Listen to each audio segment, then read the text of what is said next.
Alright, that is my tiny shed workshop. 8 by 10. So be jealous. So today I'm doing a folding table workbench by Knucklehead himself. Woodworkers for Knuckleheads. I don't usually buy plans. I'm really stubborn like that and like to do everything myself. But I don't want to have to engineer. I need to get this stuff done.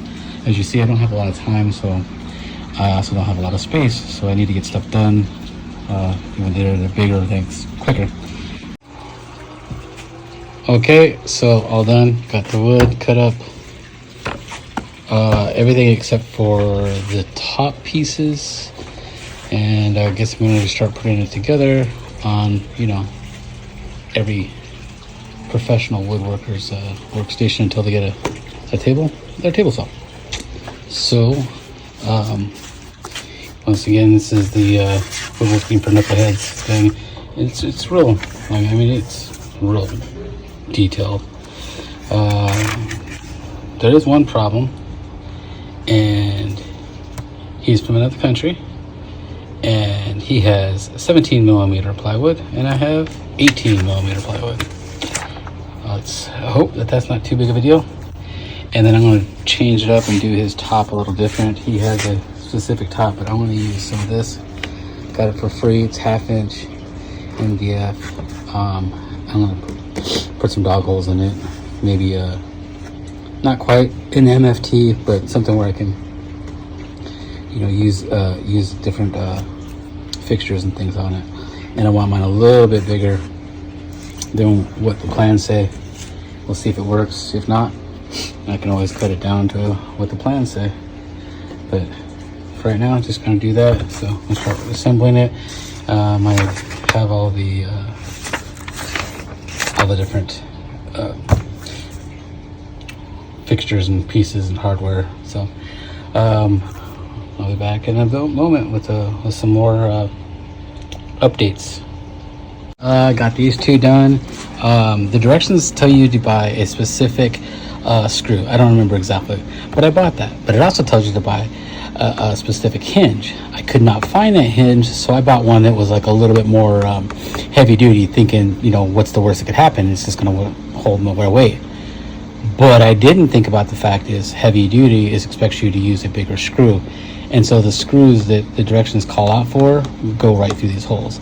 I was able to scrounge up a couple of them for this, but I do not have the screws to put these two pieces of wood together. It's that section right there. So gotta run to the store and get some bigger screws. I had number 6. I guess I need number 8. I don't even know if they make a number 10 that's like 5/8. If they did, that would be awesome. There's my thumb. But that's where we're at right now. It's other than that, it's pretty easy going. My biggest hurdle was not anything that had to do with the directions. The directions are great. It's just, since I couldn't buy these that were called out in the directions, I think I could have ordered them off of Amazon, but I was impatient, so I got them from the big orange store. That created a bunch of issues, so I had to figure out like where the centers were on these and things like that. And they're not really good. I mean, you can see this, like, you can see the racking, like the screws are tight. This is just real, you know, but typical fashion for me. I try and save a buck, or I'm impatient and try and hurry up, and it screws me. So we'll see. I don't like the way this looks. Looks good on this side, not so good on that side. I may have to make some adjustments, but we'll see. I don't know the outcome. It may be inconsequential when the whole thing's together. But that's where we're at right now. I'm going to run to the store and get some screws and try and get some rest of these pieces together. Alright, I'm back. And you get to see my ugly mug. I usually don't do videos where you see my face. So as you see I'm doing here, earlier in the video, I mentioned how these weren't quite lining up the way I wanted. I went ahead and clamped them to my table saw and screwed them together to make sure that they were perfectly parallel.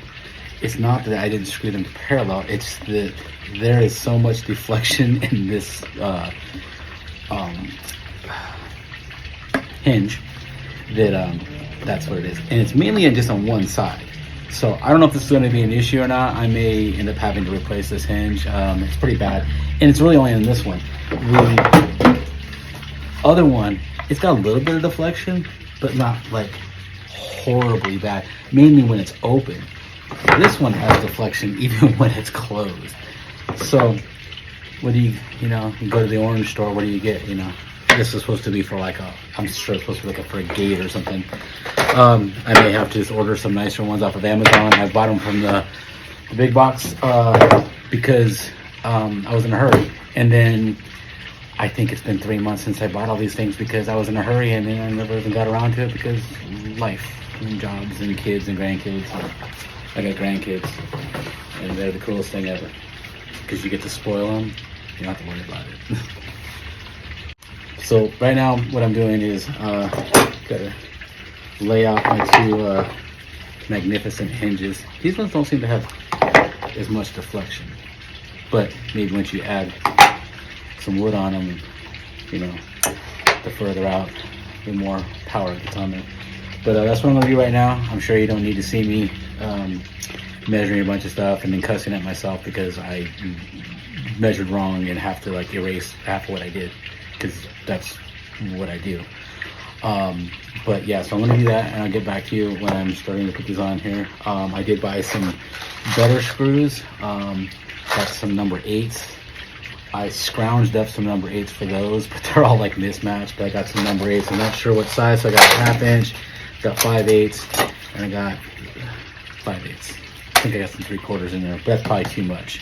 5/8 I'm guessing is probably gonna be the best. Oddly enough, it's very hard to find number 8s and number 9s that are not very short. I get them in elsewhere, so like, I don't know why they're so hard at big box. But anyways, it is what it is. If I didn't have such a big hinge, I wouldn't worry about it. But I wasn't paying attention when I bought it, and I just thought, hey, bigger's better because it's stronger. Probably not. So I'll get back to you after I've measured this all out and got these two hinges working on here, and hopefully they work together and don't fight each other. And I'll be back. Okay, got this done. For anybody who's never really worked with hinges, I have not done many precise ones. Being that these are two that have to work in Congress together, I was a little bit more worried. I personally can't like draw a little circle where it's at and then use a center punch in the middle to drill a hole, because it won't be in the center. I just, and trying to find the center of every hole. So I went ahead and I bought one of these little doohickeys here. These are just cheapies off of Amazon. You paid like $9 for 3 of them. They are very helpful. In the past, it's bitten me not doing something like that, just basically circling and then trying to get the center. I like to use a center punch. These are more for metal, but they work great on wood. But I visually can't seem to figure out where the center of the hole is. I don't know if by the way I wear glasses, and I'm not very smart. But anyways, this I should have bought these a long time ago. But so it works good. 2 of them, don't have to worry about the deflection. So now I need to put the end pieces together for this. I did, try and figure out, make sure there's like 3 equal parts on each side. I wouldn't have had to done that. The directions tells you exactly how to do it if you buy the right hinge, and I didn't. So I caused myself problems. Also, if I had watched the video less than 3 months ago, I would have realized I should have already made the ends, but I got a pile of wood down here that got the goods. So I'm gonna build the ends, and then I'll hook these all up, and then if it works, one by one, I will start taking pieces apart and gluing it together. I don't like gluing stuff together because my luck, it won't be right. So these are good. So I'm going to take screw out, put some glue in, take screw out, put some glue in, take a screw out, put some glue in. Same thing with those. They're working. Screw out, glue in. Gluing up 2x4s, as long as they're square, it doesn't matter. So I'll probably glue those the first time. And in worst case scenario, I got a pile of 2x4s over here on the other side of my shed here. So we'll go back there. Okay, so I finished one.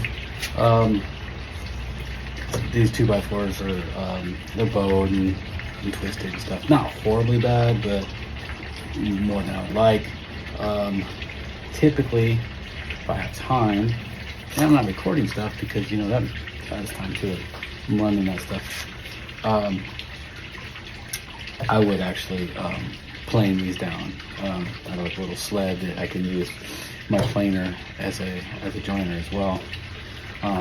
Honestly, though, it can usually, as small as these are out, I could, between a table saw and my little wall planer, I could make them nice and square and it look beautiful. But this is just shop furniture that I'm going to be throwing in and out of their shed, and it's going to be kind of not an outfeed table because I don't have enough room. Let me see here. That's all the space I have. I mean, I can move that, but that blocks the sun. I live in Tucson. It's like 9,000 degrees here.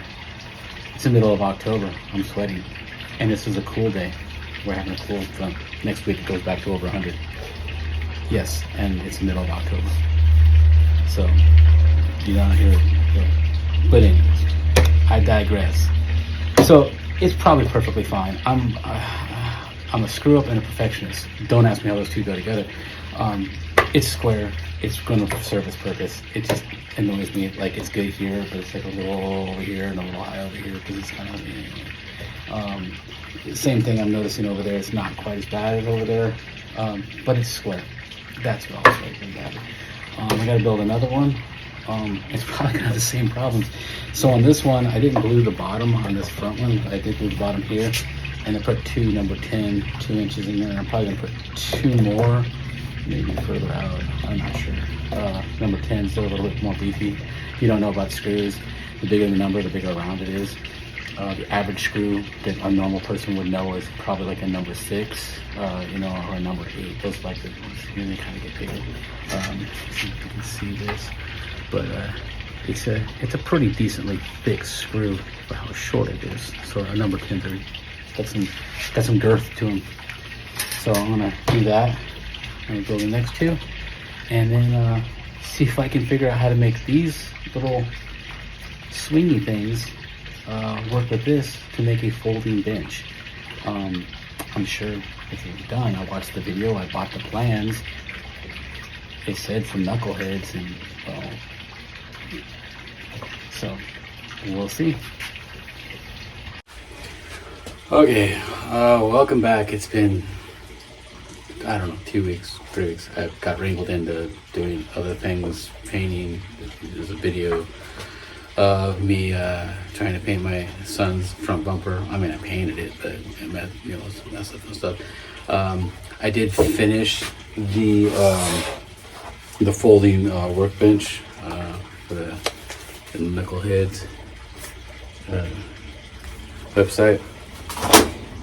It's really good. It explains well. There's a video that goes along with it. Probably already mentioned that. Anyways, I'm doing this because I went to edit the video and I realized I did not record me finishing the table. So it's pretty self-explanatory. Didn't do it. One other thing I did, as I mentioned earlier in the video, that I didn't buy exactly everything that the plan said. I kind of just went and got whatever the orange store had. And I got my wheels from Harbor Freight. Nothing wrong with them, they're great. And I like, hey, you know, the bigger ones will roll over more stuff easier. True, but the bigger ones, when it's folded together, hit each other. So the table works great. I can have it in here and I can do my stuff. My tools are in there. My table saw is, you know, directly behind the camera right now. That's where I do most of the work. I live in Tucson, so it never really gets all that cold, although the summers are blistering hot. It is what it is. You just know that you're going to be hot in the summertime. 115, okay, that's what it is. Anybody who doubts me, I have a thermometer right there. I have one in my garage, I have one inside. I don't care what the news says. Where I'm at, 115, 118 is the norm during the day. But back to the tail. So as you see, I did this little gap here. 2 reasons. I have a bunch of this MDF I got for free at work. But I already wanted a center section because I wanted to be able to clamp, and the distance right here is, so it's right at 12 inches. So I can set stuff here. I'll be able to clamp from the outside and the inside. It should be enough. And then I figured worst case scenario, if I have to, I'll just drill some dog holes down the center of it, and make some kind of clamping mechanism to work with dog holes. I was thinking about doing MFT and all that. And I don't do enough that would necessitate me going through all that trouble of drilling all those precise holes. I'm really just looking for something to hold myself down. This is very sturdy. I do have 2x4s and everything underneath the MDF, so it's sturdy this way and here. So got some 3/4 inch plywood as well. It holds. I made sure it's good. A little wider than what the plans say, a little bit longer. But I tailored it to myself. I just wish I would have tailored it higher, and I could use it as an outfeed cable for my table saw. But I also don't have a whole lot of room to have an outfeed cable, so it is what it is. I needed some place to set stuff. If anything, just to set my tools and my clamps and my measuring devices while I'm using this table saw. And then if I ever purchase another miter saw, I could set it on here while I'm using it. That is the whole thing of what do I do with it when I'm not using it? Because as you see, I don't have a lot of room. If you guys need to build a table that needs to fold up and stuff, we're working for Knuckleheads. He's got a video that explains it. I think I purchased it off of his Etsy shop. It comes in imperial and metric. Really good. It's really nice. I don't typically build off of plans. I kind of wing it. Honestly, I should make plans. It goes way faster. I would say I total maybe have 4 hours into this. Legitimately, if I take out all the other, cleaning, moving stuff, and whatever other things popping in while I'm doing my work. It is nice to have, cut 6'2" by 4 is like 4 feet, and I don't do that. I really need to start planning ahead on my woodworking projects. But so that's gonna finish up this video. I rambled too long as it is, but look forward to some more. Previously, my other videos, you didn't see me. Not big on looking at the camera, but I've been told I need to talk to the camera and not just talk behind the camera. So here I am. You guys get to look at my ugly mug, and you guys can tell me all the things I'm doing wrong, or tell me how jealous you are of my amazing workshop, because I know you're jealous. I am of everybody else. Thanks a lot. Have a good day. If you like and subscribe, I greatly appreciate it. If you don't, I understand. Have a good one.